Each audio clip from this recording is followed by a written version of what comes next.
أعوذ بالله من الشيطان الرجيم. بسم الله الرحمن الرحيم.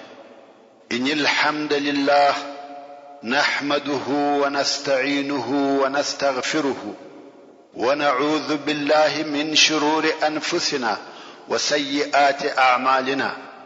من يهده الله فلا مضل له ومن يضلل فلا هادي له، وأشهد أن لا إله إلا الله وحده لا شريك له، وأشهد أن محمدا عبده ورسوله صلى الله عليه وآله وصحبه وسلم تسليما كثيرا. أما بعد، محترم ورونو، موږ هغه حالات بیانول چې د اهل طائف هم اطمینان حاصل سو او نیت یې وکړي چې نه به تسلیمیږي، که څه هم د مخه بیرېده او په شک کې و چې تسلیم سو که یا، مګر اوس چې عیینه ابن حسن ورغلی او دا خبرې یې ورته وکړې، نو یې بالکل تسلیمېده رد کړه او د جنگ نیت یې وکړي. عیینه ابن حسن بیرته مسلمانانو ته ورغلی. رسول الله صلی الله علیه و آله وسلم پوښتنه ځینې وکړه چې ها کومې نتیجې ته ورسېدې؟ عیینه ویل: یا رسول الله، ومې بیرول، ستا او ستا د لشکر قوت می ورته بیان کړي. ورته ومې ویل چې تاسو څوک یاست چې د محمد صلی الله علیه و آله وسلم سره جنگیږي؟ خیبر په هغه اسلحه او هغه قلاو نسو ورته ټینګ، تاسو ورته ټینګېدلای سئ؟ تسلیم سئ. رسول الله صلی الله علیه و آله وسلم و فرمایل: دغه څه دی ورته وویل؟ د ویل هو. رسول الله صلی الله علیه و آله وسلم و فرمایل: یا بلکې تا داسې او داسې ورته وویل.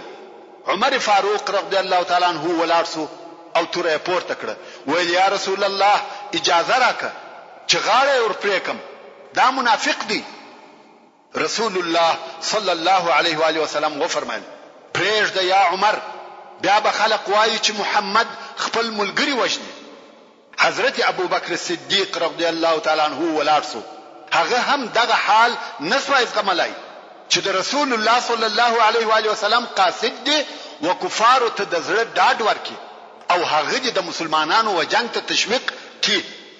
ویل: یا عیینه، داسې کارونه کوي او داسې دروغ وایي؟ حال دا چې ته شاهدی ادا کوي چې لا اله الا الله وان محمدا رسول الله، آیا دا د مسلمان کار دی؟ عیینه په عذر او زاروی شروع وکړه. ویل: بخښنه غواړم، زه ضعیف یم، بیا داسې نه کوم، خطا وتم، عذرونه کوي. ورونو، دغه معلومات زموږ او ستاسو د پاره درس او عبرت دی. اسلامي ټولنه هیڅ وخت د دغه ضعیف الایمان او منافق مزاج انسانانو څخه نه خالی کیږي. دا عهد نبوي وو او دغه اشخاص پکې پیدا کېده، خو بیا هم هلته الهي وحي نازلېده او دغه اشخاص لکه عبد الله ابن ابي ابن سلول یا عیینه ابن حسن او داس نور پکې رسوا کېده. اوس خو وحي نسته او د زړه مالک الله جل جلاله دی، نو ویش او بیدار اوسئ. په اشخاصو او د هغو په نظریاتو پسې مګرځئ. د خپل ځان پیشوا او مقتدا کلام الله او رسول الله صلی الله علیه و آله وسلم او د هغه غوره اصحاب وګرځوئ، نو به مو د جنت د داخلېدو امید پر ځای وي. په پوره ډول سره ځانونه د واقعي اسلام په احکامو خبر کړئ. د رسول الله صلی الله علیه و آله وسلم په ژوند او احادیثو ځان خبر کړئ او عمل په وکړئ. خو متاسفانه نن ورځ داسې شیطان صفته مسلمانان هم پیدا شوي دي چې د کلام الله او احادیث رسول الله صلی الله علیه و آله وسلم معناو ته هم د خپل شیطانی مقصد حاصلولو د پاره تغییر ورکوي، د پاره د دې چې دغه کسانو په دام کې و نه لويږي. فقط د پخوانیو علماو پر تفاسیرو او د احادیثو د کتابو پر شروحو اعتماد کوي. خیر، اهل طائف د خپل قلاو څخه هیڅ نه راوځي او مسلمانانو څو واره د حمله کوششونه وکړه، خو هغه هم د اهل طائف د غشو په سبب نسوای ور د مخه کېدلای. خالد ابن ولید رضی الله تعالی عنہ ورووتی او د قلاوه مخته ورته ګرځي د پهلواني حرکتونه ورته کوي د طائف و مشرانو ته ورناري کی چې څوک جنگ او مبارزه را سره کوي خداها خو هیڅوک نور ته راوځي خالد رضی الله تعالی عنہ د قلا پر شاوخوا ورته ګرځي د خپل همت او غیرت او بیا د دوی د بی غیرتی خبري ورته کوي چې ګوند یو څوک راوځي او بیا ورته وایي چې څوک مبارزه را سره کوي بیا هم څوک نور ته راوځي دی رضی الله تعالی عنہ بیا هم ناره وروهي خو آخر عبد یالیل ورته راځخ کړ ویل یا خالد که یو کال پر دغه ځای ودرېږي په والله که څوک در ووځي خالد رضی الله تعالی عنہ هم بیرته راغلی حتی د مبارزې د پاره څوک نه راوځي بیا نو مسلمانانو د بابا جوړ کړ هغه چې په خیبر کې لیدل او استعمال کړي او هلته مدرته ویلی و چې د بابا یو لو زنه ده چې د لرګي عربي لري او په سونه پرو پرې وهل کیږي د مخ د خوا په سرمونو او پوسټو پټه ده د دې د پاره که دشمن په غشو وشته غشي په هغه سرمونو کې بنديږي او هغه څوک چې پر دغه زنوي و هغه ته نور رسیږي دغه سرمنی او پوسټونه یې بیا په اوبولندول ځکه که په اور هم ووشتل سي بیا هم دغه پوسټونه اور نه اخلي نو مسلمانانو دغه د بابا جوړ کړ او سل نفر اصحاب کرام دغه د بابا ترشادي او پوری وهیه غواړي چې دغه زنه د قلاوه دیوالته ورورسوي او هلته ورته کشیږي پر وروخیږي او قلات ورواوړي اهل طائف ورته ګوري چې مسلمانانو په ثقيله اسلحه شروع وکړه ځکه دا د هغه وخت لو او درنه اسلحه و واقعا هم دغه د بابا د طائف وقلاته ورنږدې سو د اهل طائف سره بیا یو بل اسلحه موجوده و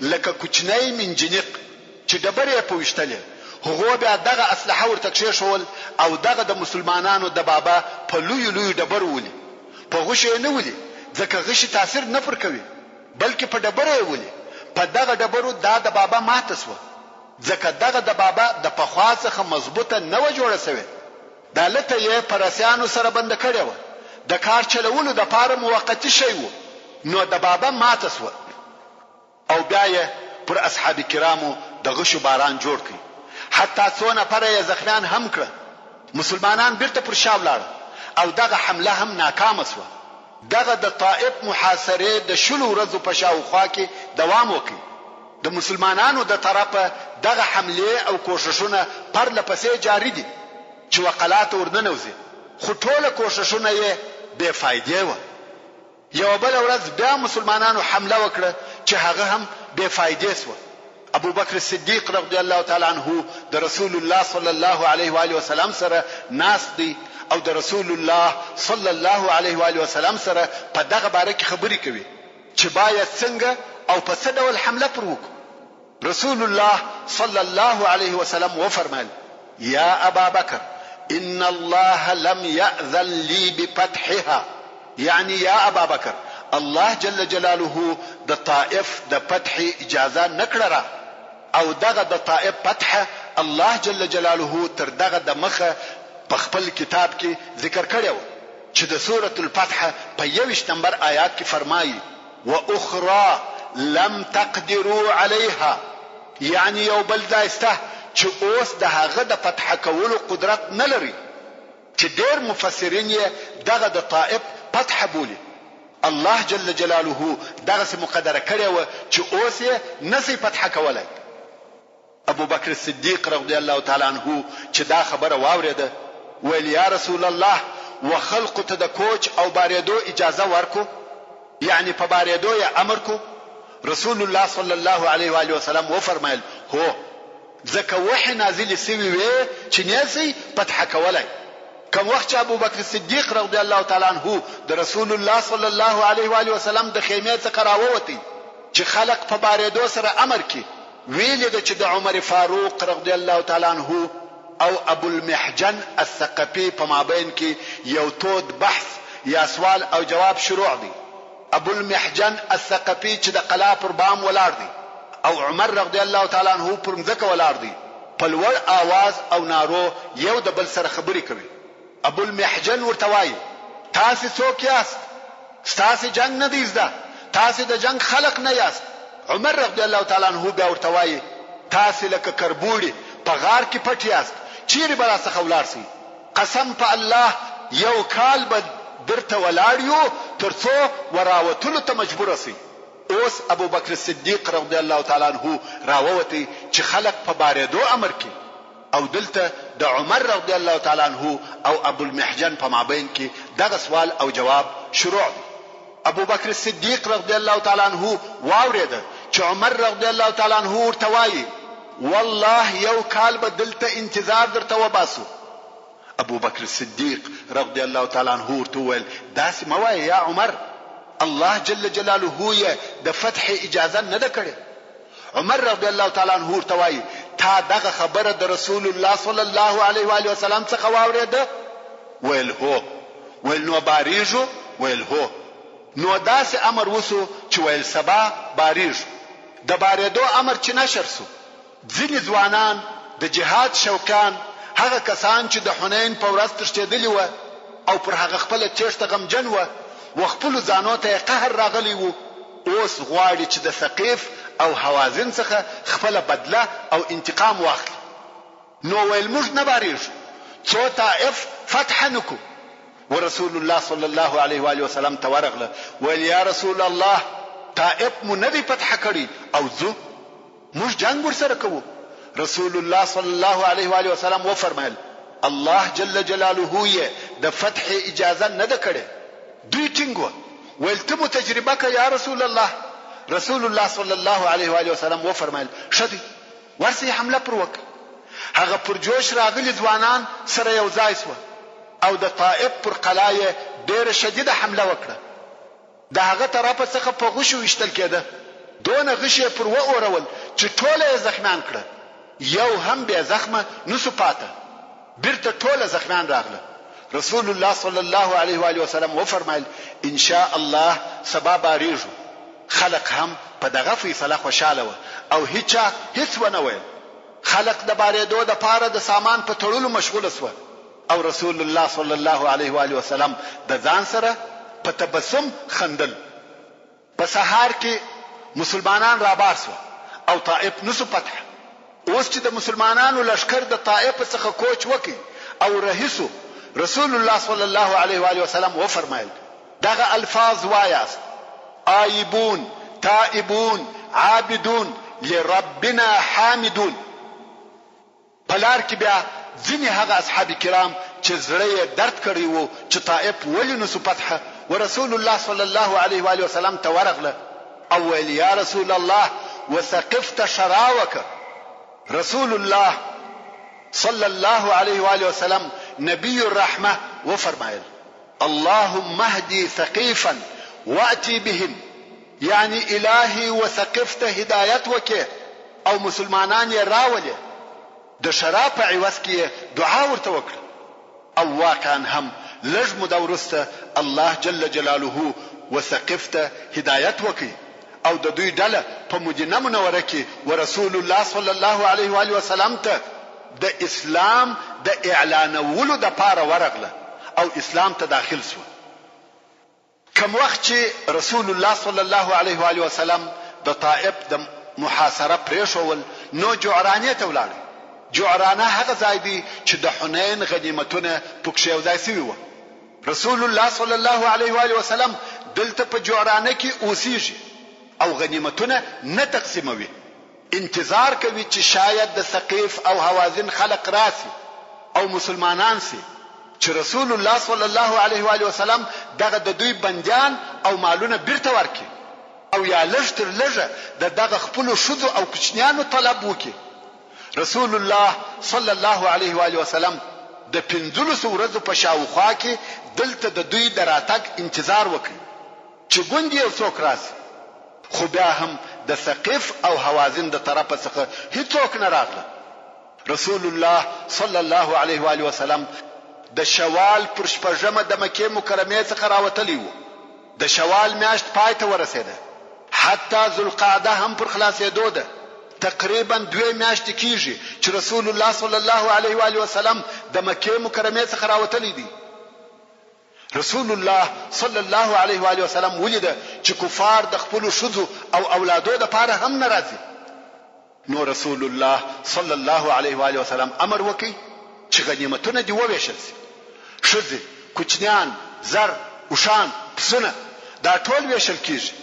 تقسیم یې اول وهغه کسانو ته ورشروع کی چې په عربي کې مؤلفه قلوبهم ورته ویل کیږي. مؤلفه قلوبهم څوک دي؟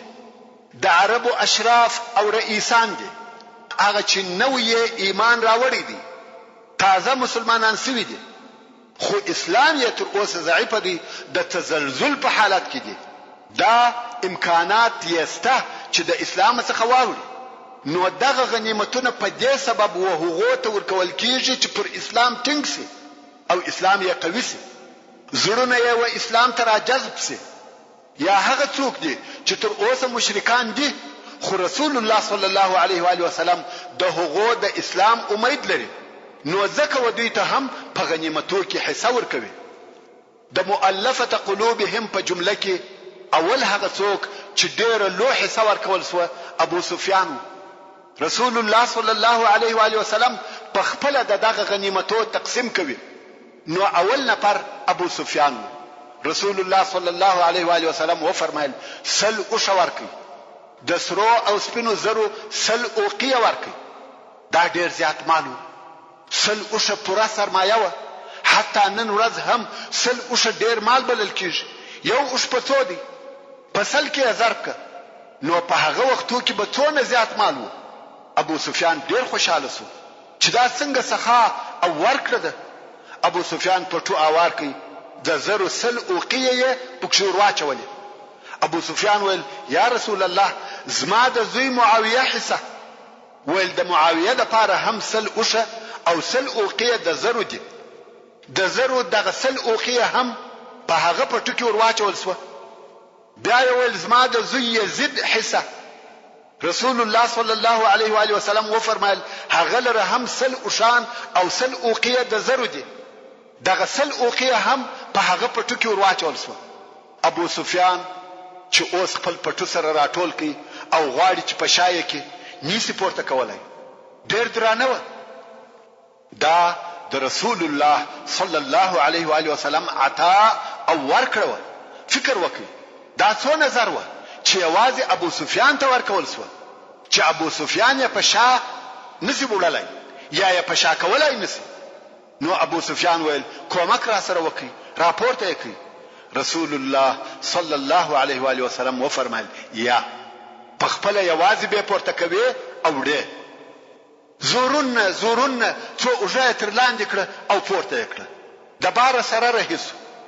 رسول الله صلی الله علیه و آله وسلم په تعجب سره سر وشوراوه چې څنګه دغه مال او پیسې د انسان وزرته نه نوځي.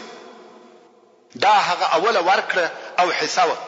بیا یو حکیم ابن حزام ته سل او شو ورکړه. هغه سل نور وغوښته، سل یې نور هم پس ورکړه. صفوان ابن امیه ته سل او شو ورکړه. بیا یې سل ورکړه، بیا یې سل ورکړه.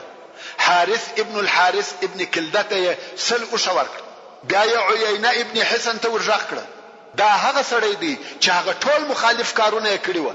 بیا هم رسول الله صلی الله علیه و آله وسلم و فرمایل ودته سل اوشه او سل اوقیه د زر ورکی. دته هم ورکول سو. همدارنګ اقرا ابن حابس ته سل اوشه او سل اوقیه د زر ورکول سو. د غرنګ و نورو مشرانو ته سل اوشه او سل اوقیه د زر ورکول سو. چې دغه خلق په کتابو کې د اهل المئین په نامه سره یادېږي، یعنی په دغه غنیمت کې په سوو حصہ اخیسته ده.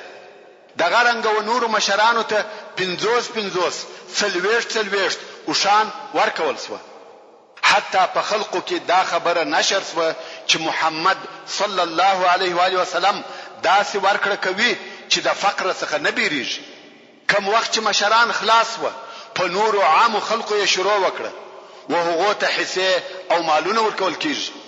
په دغه وخت کې د عربو د نورو قبیلو څخه خلق را شروع سو چې په دغه غزا کې اشتراک هم نه وکړي او مالونه غواړي. یو اعرابي راغلی د رسول الله صلی الله علیه و آله وسلم څخه یو څه مال وغوښتي. رسول الله صلی الله علیه و آله وسلم و فرمایل دغه شیله چې په پسو ډکه ده دا وده ته ورکړي. خلق ورته ویل واخله دغه پسونه یستا ډیر پسونه و.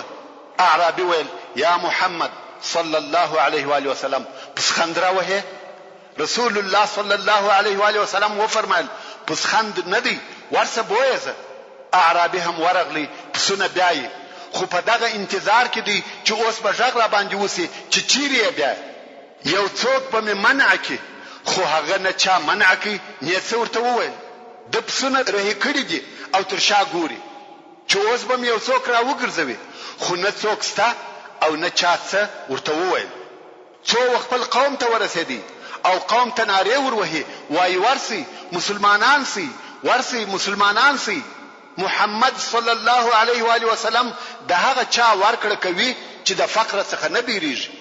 یعنی داسې ورکړه ده چې وزن ته هیڅ شی نه پریږدي او هیڅ دا فکر نه کوي چې زه به یو ورځ محتاج سم. ورونو هر څوک چې هر څونه سخی هم وي د ځان د ضرورت لپاره یو څه مال راګرځوي یا اقلا د احتیاج د وخت فکر ورسره وي. مګر اعرابي وایي د محمد صلی الله علیه و آله وسلم سره د فقر څخه هیڅ بیره نشته. قوم چې دا د درمه او پسونه ولیده هغه هم مسلمانان سو. دغه هغه د زړه را جذبول دي مؤلفه القلوب چې په دغه مالو یو اسلام ته را جذب کړه. اوس نو رسول الله صلی الله علیه و آله وسلم دغه د غنیمت مالونه ویشي او ویشي. اعراب پر راټولیږي څوچور او ازدحام جوړ سو. هر یو څه غواړي. حتی رسول الله صلی الله علیه و آله وسلم د ډیر ازدحام په سبب د خپل ځای څخه نس شوړېدلای. رسول الله صلی الله علیه و آله وسلم د خپل ځای څخه یو څه پر شاو لاړی. هلته بیا خلق پر راټول سو او هر یو زور وهي ناره وهي یا رسول الله ماته راکه ماته راکه. څو رسول الله صلی الله علیه و آله وسلم یې په دغه پوری وهلو کې وې درخت ته ورساوه. د ډیر چور او پوری وهلو په سبب د رسول الله صلی الله علیه و آله وسلم لوړ د اوجو پټو یا په درخت پوری بنسو یا د خلقو د چور په سبب کشف سو او د رسول الله صلی الله علیه و آله وسلم مبارک بدن ښکارا سو. رسول الله صلی الله علیه و آله وسلم نار کړ ایها الناس ردوا علی ردائی ردوا علی ردائی. اے خلقو زما پټورا کوي زما پټورا کوي. په والله که زما سره د تهامې د درختو پشمیر حیوانات وي ټول به در باندې تقسیم کم. تاسو به ما نه بخیل نه بزړه او نه درواغجن وویني. یعنی زه نه بخیل یم او نه د فقر څخه بیریږم او نه درواغ وایم. په والله هیڅ شی نه در څخه ګرځوم.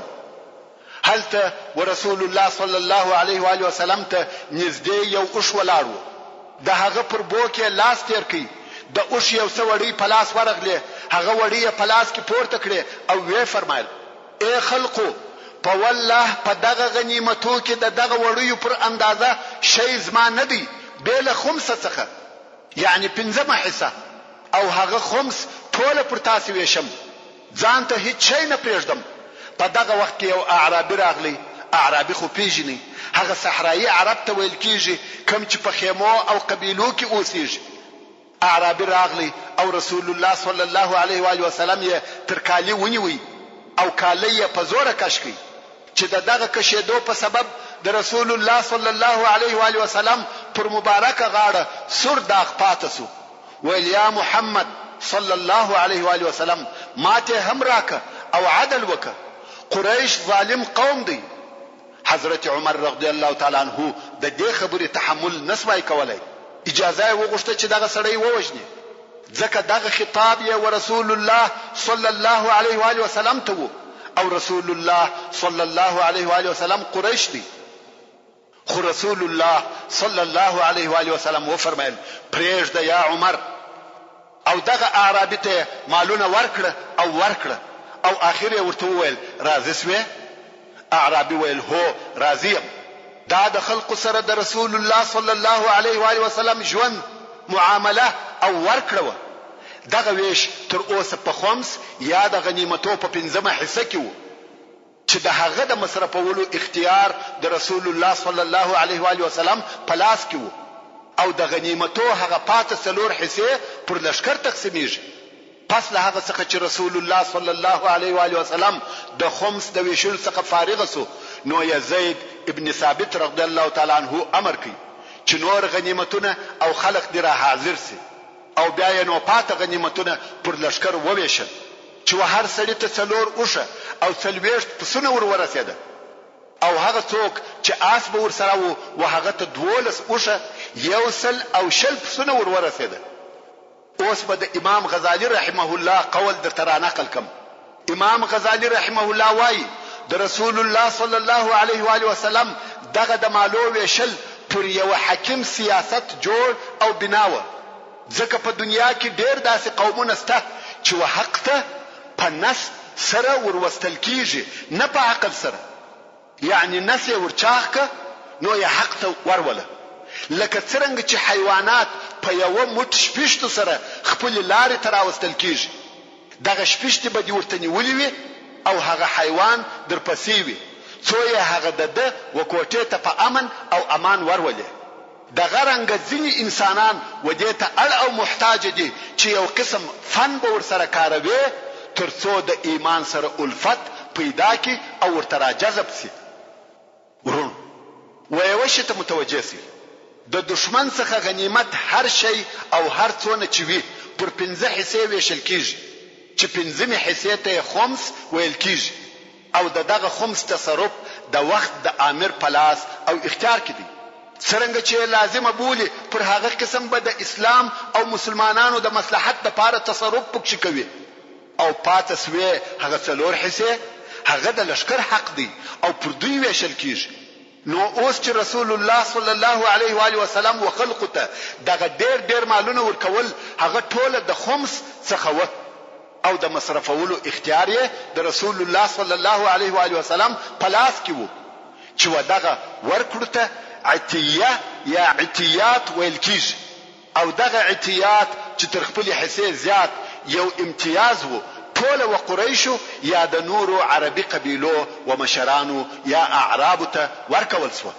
په دغه امتیازاتو کې په انصارو کې و هیڅ چاته هیڅ شی نه ورکول سو او پاته د غنیمت نور څلور حصے و خپل حقدارانو ته که مهاجرین و که انصار او که د نورو قبیلو خلق و پر ټول لشکر په صحیح تقسیم سره وویشل سو او هر چاته خپل حصہ پورا ورکول سو.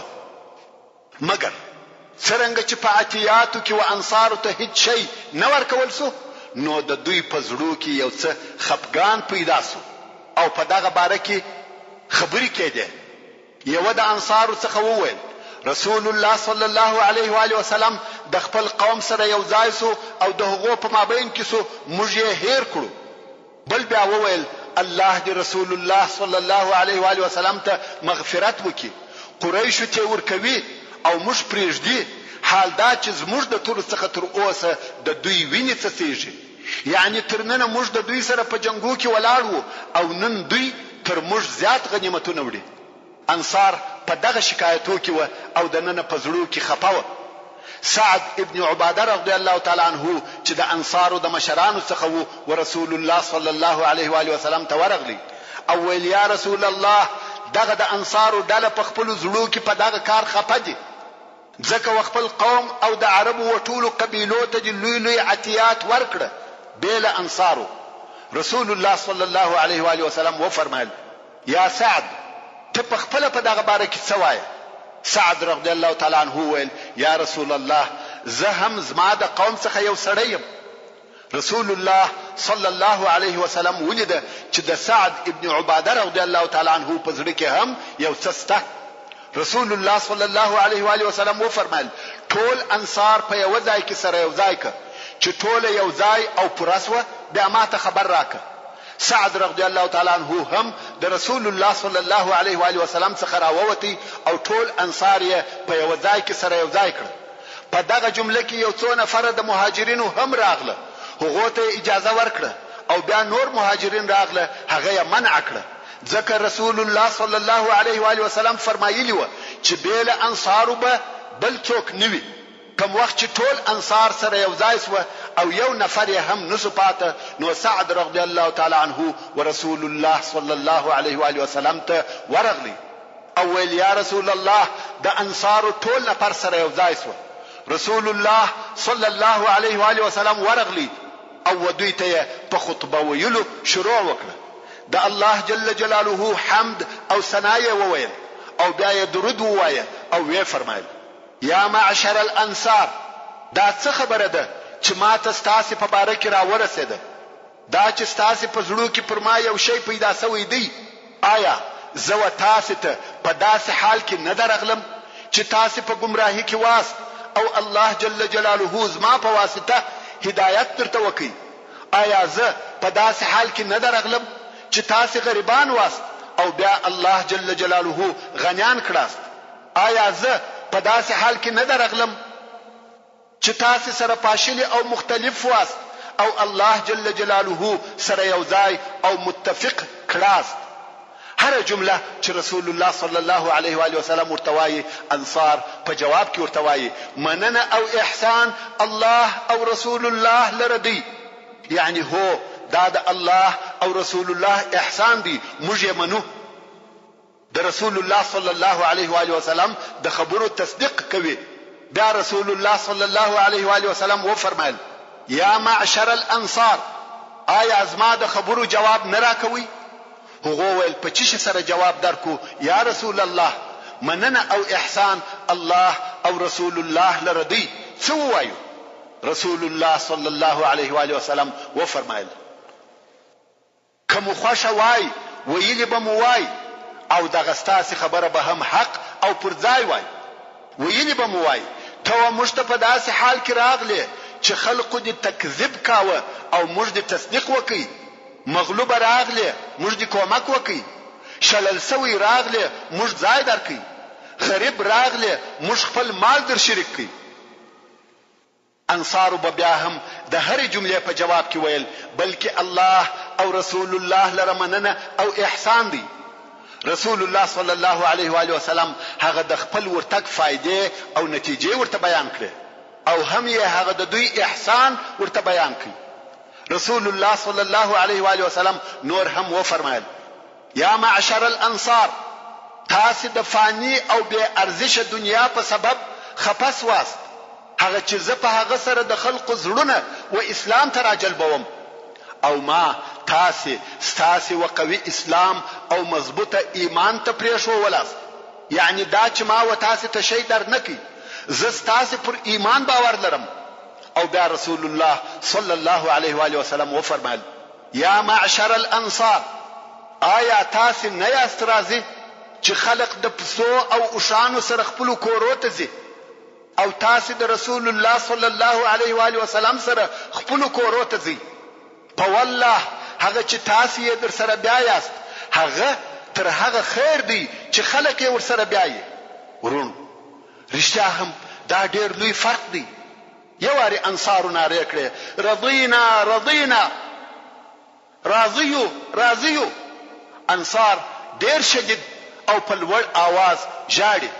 دا هیڅ نه سره قیاسیږي نه سره نږدې کیږي چې خلق پسونه او اوشان بیاي.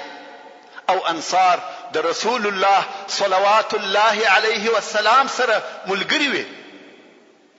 بیا رسول الله صلی الله علیه و آله وسلم و فرمایل په والله که هجرت نه وای زبد انصار څخه یو سړی وای.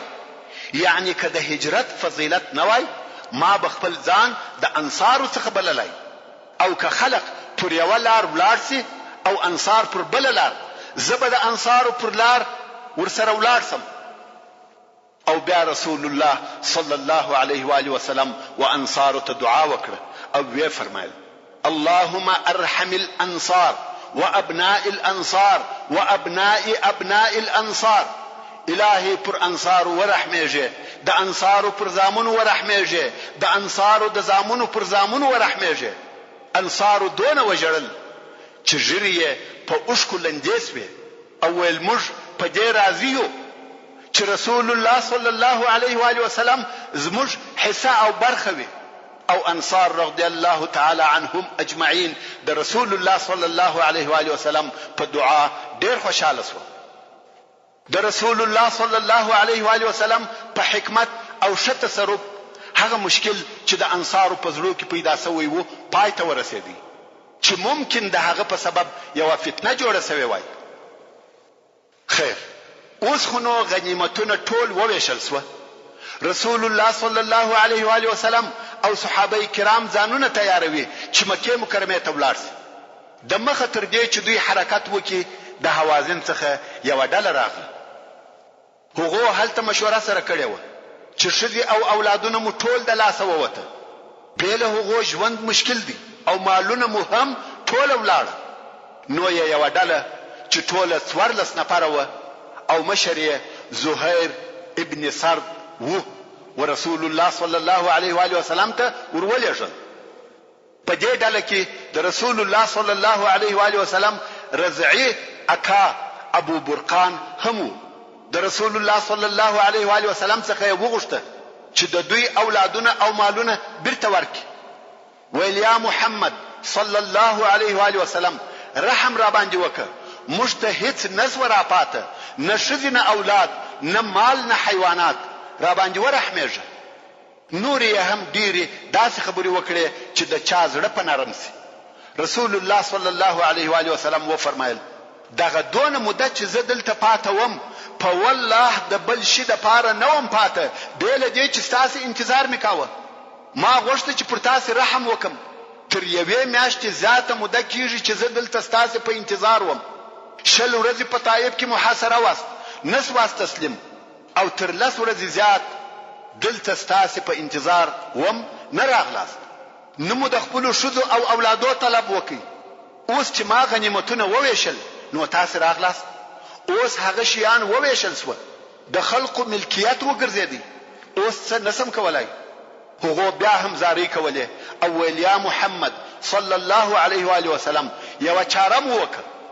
رسول الله صلی الله علیه و آله وسلم وفرمایل تاسې زما سره دغه خلق وینئ، یعنی زه یوازې نه یم چې د خپلې خوښې سره موافق تصرف وکم، بلکې دغه خلق مې هم ملګري دي او ما ته تر هر څه رښتیا خبرې خوښې دي.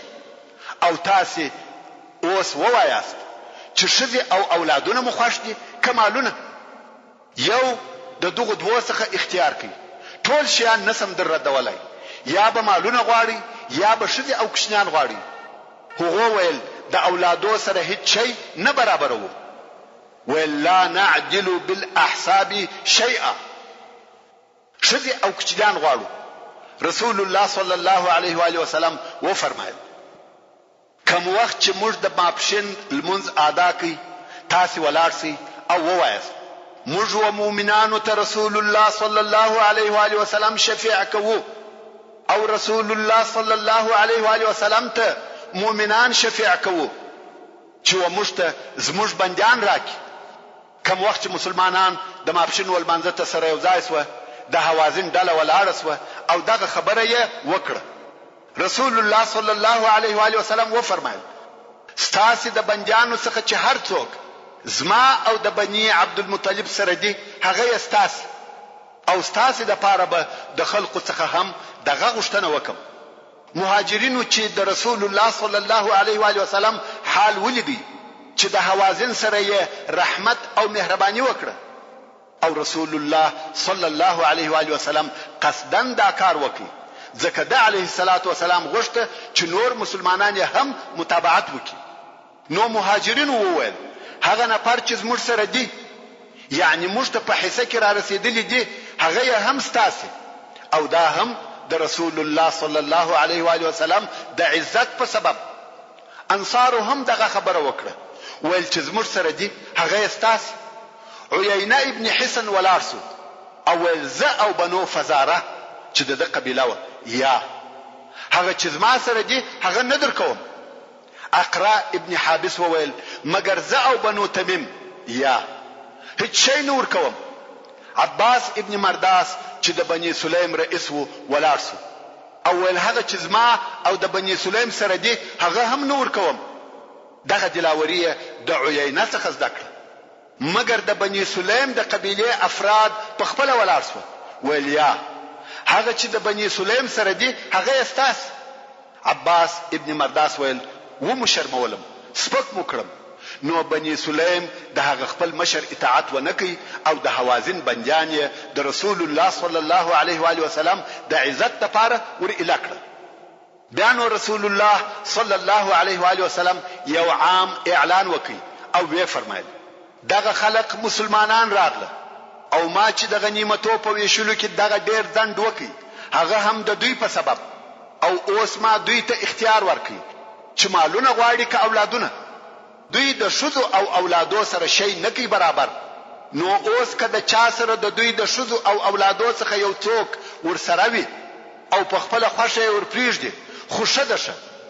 او که څوک غواړي چې د مال په عوض او مقابل کې ور پریږدي هم دې ور پریږدي او هغه لره د هرې حصے په مقابل کې 6 حصے د هغه مال څخه ورکوم چې الله جل جلاله یې اول ما ته پلاس راکړي. یعنی هر هغه غنیمت چې اول پلاس راغلی دغه د حق 6 چنده ځنی ورکوم. خلق په یو ور ناره کړي چې موږ د رسول الله صلی الله علیه و آله وسلم د عزت لپاره په خپل خوښه ور الکو. رسول الله صلی الله علیه و آله وسلم و فرمایل په دې ډول چې ټولو ناری کړه ما ته نه معلومیږي چې څوک راضي دي او څوک ناراضه. اوس ولاړ سي او ستاسو مشران دي بیا ما ته حال راوړي. ورون دغه ته عدالت او حقيقي مساوات ویل کیږي. رسول الله صلی الله علیه و آله وسلم یوازې په دې سره کفایت ونکړي چې په مجموعي ډول سره ټولو ناری کړه چې موږ په خپل خوښه ور الکو، بلکې دغه رضایت د تاکید لپاره دا موضوع وزندول او وی فرمایل چې یاد هر شخص په خپل ورسول الله صلی الله علیه و آله وسلم ته وایي یا د خپل مشرانو او وکیلانو په واسطه دغه خپل رضا اعلان کړي. دا داسې عدالت او مساوات نو لکه د نن ورځې چې په الفاظو او شعارو کې موجود دي خو په حقیقت کې هیڅ وجود نه لري. بیا په ورسته کې ټول مشرانو دا خبر راوړي چې ټول افراد په خپل خوشي او ستاد رضا لپاره ور الکوي چې په نتیجه کې ټول خلکو خپل بندیان الکړه. بیل دوه نفرو چې یو یې اقرع ابن حابس وو د بنو تمیم رئیس او بل یې عیینه ابن حسن وو د غطفان رئیس. رسول الله صلی الله علیه و آله وسلم دغه دوه نفر راوغشتل او ول بندیان ور الکی. هغه ویل یا رسول الله دا اوس زموږ ملک وګرځیدا نه ور پریږدو. رسول الله صلی الله علیه و آله وسلم و فرمایل ور الیکی او زب انصاف تر سره وکم بدله به درکم. عیینه ویل څو یا چی شرا کوي؟ رسول الله صلی الله علیه و آله وسلم و فرمایل د هر بندي په عوض کې 4 اوشان. عیینه ویل راضیم. نو د حوازن هغه پات بندیان په دغه طریقه سره ور اله او خلاص و. او بیا رسول الله صلی الله علیه و آله وسلم و هر بندي ته یو جوړه کالی هم ورکړه. مګر د حوازن قبیله سره د دې چې ټول بندیان شذ او کوچنیان ور اله او خلاص و پر هغه خپل کفر پاتس و مسلمانان نسو.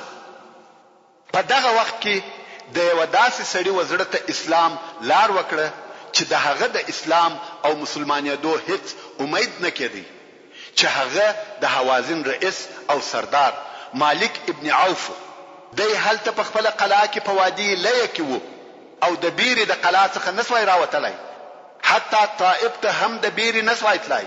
نو یې په زړه کې د اسلام شوق پیدا شو او ول ټول خلق د محمد صلی الله علیه و آله وسلم سره دي موږ هیڅ نسور سره کولای او که موږ نور هم پر دغه کفر پاتسو نو هیڅ وخت طائف ته هم نسو تلای. نو یو رسول الله صلی الله علیه و آله وسلم ته نفر ولېږي او د هغه علیه الصلاة والسلام څخه یې امان وغوښتي. رسول الله صلی الله علیه و آله وسلم هم امان ورکړي. پس له امانه څخه مالک ابن عوف ورسول الله صلی الله علیه و آله وسلم ته ورغلی او مسلمان شو. رسول الله صلی الله علیه و آله وسلم د اسلام د امتحان لپاره مالک ابن عوف د سپرو د یوې ډلې امیر وګرځاوه او ول پر طائف حمله وکړه. مالک ابن عوف هم هغه ډله ورسره رهي کړه. پر طائف او خپل قوم یې حمله کولې. ترڅو چې رسول الله صلی الله علیه و آله وسلم ورته وویل پرېږده. نو اهل طائف ولیده چې هغه د دوی سردار مالک ابن عوف رضی الله تعالی عنه هم مسلمان سو، مګر بیا هم دوی پر شرک او کفر باقی پاتې و او د طائف خلقو د لات عبادت کاوه چې ربه یې ورته ویل. خو د ابن اسحاق په روایت کې د مالک ابن عوف د مسلمانېدو کیفیت داسې بیانوي: کوم وخت چې د حوازن ډله د خپلو بندیانو د خلاصولو دپاره رسول الله صلی الله علیه و آله وسلم ته ورغله او هغه علیه الصلاة والسلام یې بندیان ور ایله کړه، نو یې د حوازن د دغه ډلې څخه پوښتنه وکړه چې مالک ابن عوف څه وکړه. هغه ورته وویل چې په طائف کې د ثقيف سره دی. رسول الله صلی الله علیه و آله وسلم ورته وویل چې ورته ووایاست کدی ماته مسلمان راغلی زه به اهل او مال ټوله ورکم او سل اوښه به هم ورکم. نو دغه ډلې و مالک ابن عوف ته دغه خبر ورساوه. مالک ابن عوف هم ورسول الله صلی الله علیه و آله وسلم ته وررهیسو. د جعرانه او مکه مکرمه په مابین کې پسې ورسېدی. رسول الله صلی الله علیه و آله وسلم د اهل او مال ورکړه او پر هغه سربېره سل اوښه هم ورکړه. مالک ابن عوف مسلمان سو او پر خپل اسلام ثابت او قائم پاتې سو. محترم ورونو، اوس خو د حوازن جنگ خلاص سو، غنیمتونه وویشل سو، په ټوله منطقه کې امن او امان قائم سو. فقط طائف پاتې دی چې نسو فتح او د فتح کېدو امید هم نو. نو رسول الله صلی الله علیه و آله وسلم د جعرانه څخه احرام وتړي او مکه مکرمه ته د عمره د ادا کولو د پاره ولاړی. محترم ورونو، زموږ د بحث پاتې حسابه ان شاء الله تعالی پراتونکو کې واوري. سبحان ربك رب العزة عما يصفون وسلام على المرسلين والحمد لله رب العالمين. تعلیم الاسلام رادیو ستاسو د ذهنونو روښانه کوونکی. تشرب من وحي الرحمن 9.9 FM